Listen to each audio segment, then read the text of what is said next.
15 August সকালটা কাটে মোটামুটি ফ্ল্যাগ হোস্টিং এ। কিন্তু জানেন কি 15 অগস্টেই কেন স্বাধীনতা দিবস হলো? বলা হয় ব্রিটিশরা এই দিনটাকে স্মরণে রাখতে চাইতেন, কারণ দ্বিতীয় বিশ্বযুদ্ধে 15 অগস্টেই জাপান মিত্র শক্তির কাছে সারেন্ডার করেছিল। সেই দিনটাকে স্মরণে রাখতেই ব্রিটিশরা ভারতবর্ষকে স্বাধীনতা দিয়েছিলেন ঠিক সেই দিনে। এবং বলা হয় জ্যোতিষীরা সেই দিনটিকে সেইভাবে মনের মতো মানতে পারেননি, বলেছিলেন সেই দিন ততটা শুভ নয়।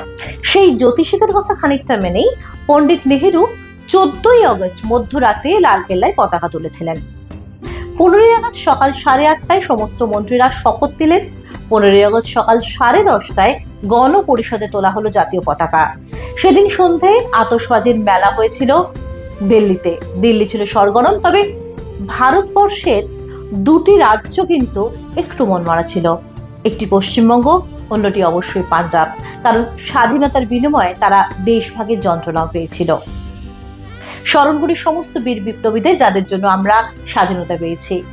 স্বাধীনতার দিনের গল্প আজকের মতো এ পর্যন্তই। আসবো পরের পর্বে অন্য কোনো গল্প নিয়ে। নমস্কার।